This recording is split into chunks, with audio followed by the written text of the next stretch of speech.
Dan pemirsa, indeks harga saham gabungan akhirnya ditutup di zona merah, melemah tipis di 0,02%, ditutup di level 8.370,436.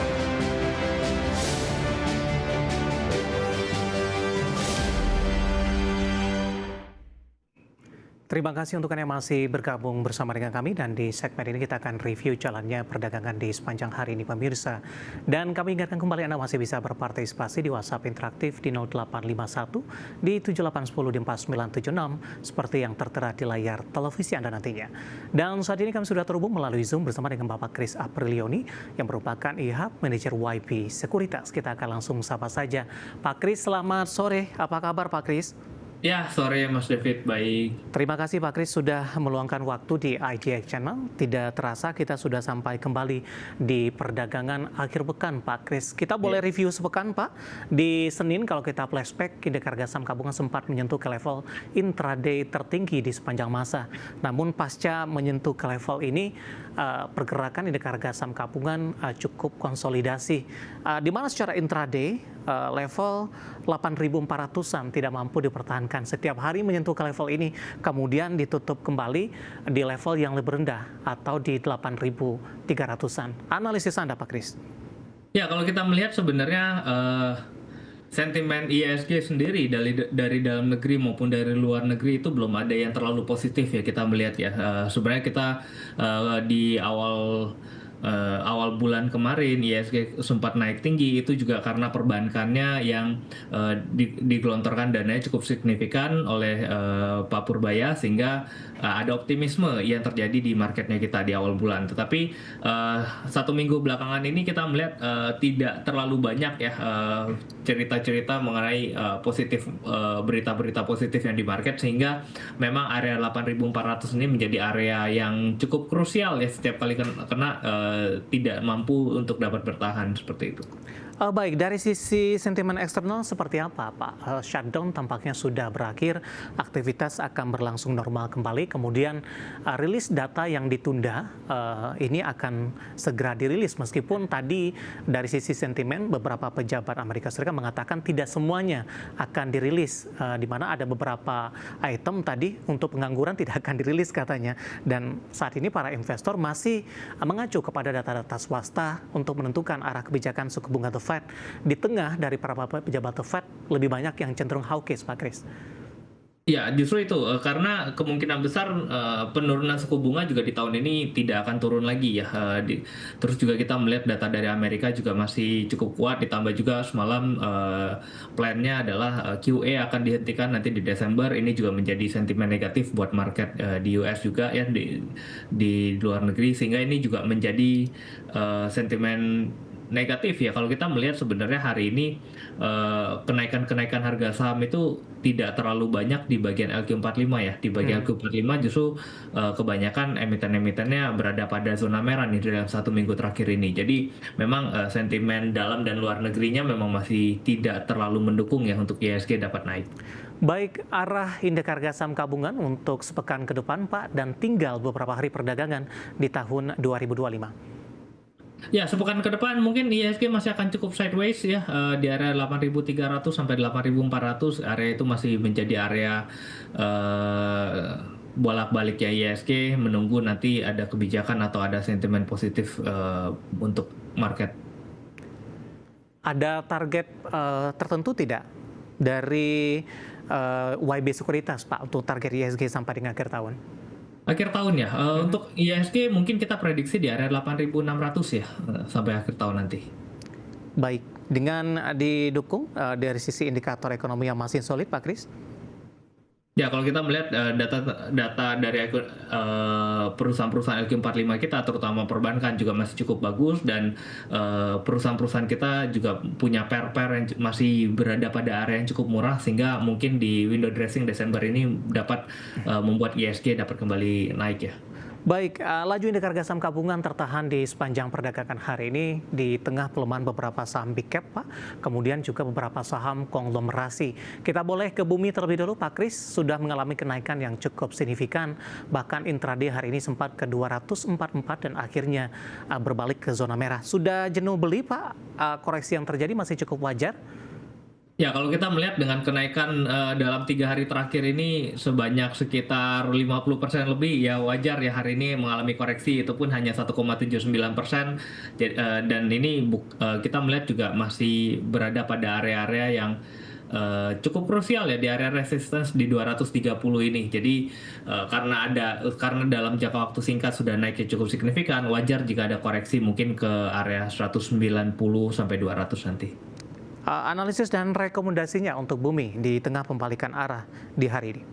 Bumi, area-area sekarang mungkin 220, 230 bisa sell on strength, nanti menunggu di area 190 sampai area 200 menarik untuk di buyback.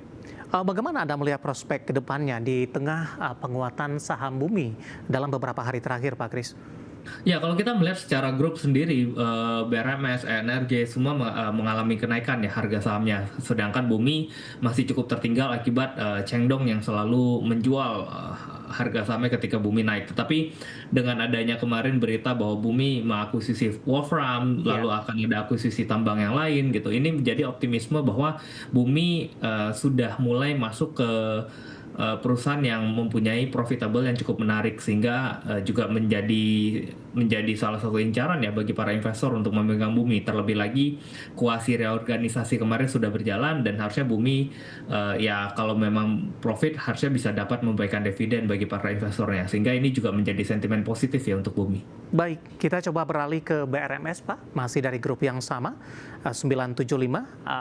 Sebelum pengumuman, kalau kita flashback ke belakang, BRMS sudah mengalami kenaikan yang cukup signifikan. Tapi pasca pengumuman, tampaknya dari sisi teknikal, BRMS belum mampu mengalami penguatan signifikan kembali.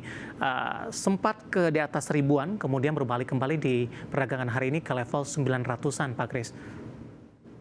Ya, menurutku area BRMS di seribuan sudah area yang sudah over value ya, karena saham ini sudah naik dari harga 150 bahkan di awal tahun, sehingga sekarang udah hampir 1000 gitu. Dan isunya adalah BRMS akan masuk ke dalam MSCI, dan MSCI mungkin 1 minggu ke depan sudah akan diumumkan, sehingga harusnya sentimen positif untuk BRMS ini sudah semakin menipis ya, sehingga nanti selesai dari pengumuman MSCI kita harus melihat ke arah mana nanti BRMS akan memacu kinerja perusahaannya, sehingga mungkin area 1000 ini menjadi area yang cukup krusial untuk orang-orang sell on strength ya.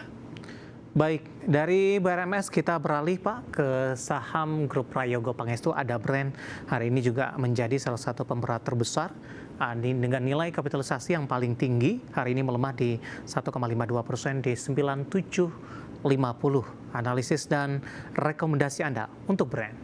Ya, Brand juga sama seperti kita live di bulan lalu. Saya bisa katakan kemarin Brand mungkin akan mencapai area 10.000 lagi untuk target masuk ke dalam MSCI, dan benar ya, 4 hari 5 hari lalu Brand sempat ke area 10.700, dan ya menurutku area 10 ribuan ini menjadi area yang ya orang akan tahu ke area 10.000, sehingga orang akan take profit, karena ya tadi balik lagi efek sentimen dari MSCI efek ini mungkin sampai 1 minggu ke depan, dan ya area 10.000 merupakan area yang make sense untuk orang sell on strength. Baik, untuk buyback kembali di level berapa untuk Brand?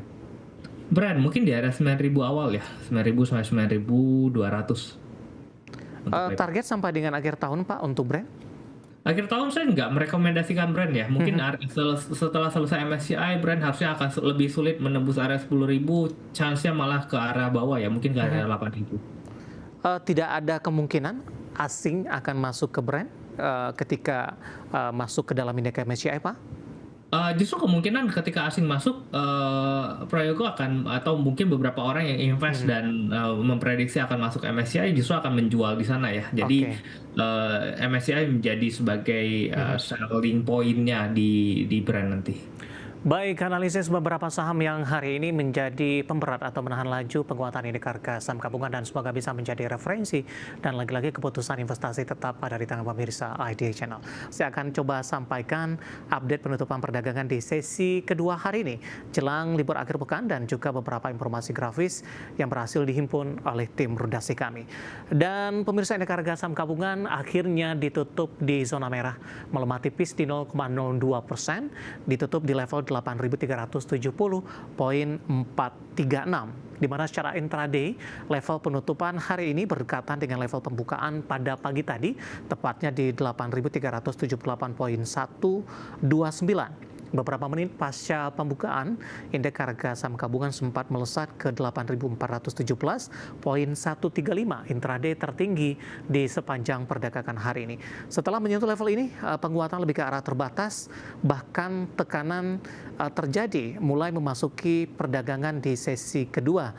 Di mana di sesi kedua secara intraday indeks harga saham gabungan sempat melemah ke 8.360,937,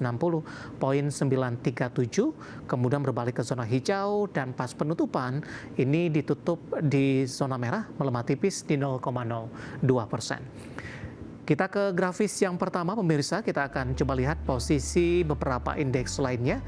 Di tengah pembalikan arah indeks harga saham gabungan ke zona merah. Seperti MNC 36, Jakarta Islamic Index dan juga LQ45 bergerak mix. MNC 36 menguat di 0,35%, Jakarta Islamic Index melemah di 0,27%, LQ45 masih bertahan di zona hijau di 0,33% di 844,128. Rotasi pergerakan sektoral, infrastruktur masih memimpin penguatan di 1,18%, transportasi dan logistik juga masih menguat di 1,15%. Sementara industri masih melanjutkan pelemahan di 1,76% dan kesehatan juga tertekan di 1,49%. Kita beralih ke grafis selanjutnya, saham-saham yang hari ini masuk ke dalam deretan top gainers pemirsa. Ada Inet, hari ini juga pergerakannya, penguatannya cukup signifikan di 510, transaksi hingga 1,3 triliun rupiah. Antam di 3040, Pani menguat maksud saya di 14.725, dan Tins juga menguat di 3.180. Kemudian saham-saham yang hari ini mengalami pelemahan yang cukup dalam, ada Bumi di 220, pemirsa masih bertahan di atas level 200-an, transaksi hingga ke 39 triliun rupiah. Di mana Bumi sudah memimpin dari sisi transaksi sejak dari penutupan sesi pertama siang tadi. Koin tertekan ke 3270, Dewa juga melemah di 410 dan PRMS di 975, didominasi oleh saham-saham emiten Bakri Group. Dan lagi-lagi semoga bisa menjadi referensi untuk Anda terutama dalam menghadapi perdagangan di minggu depan.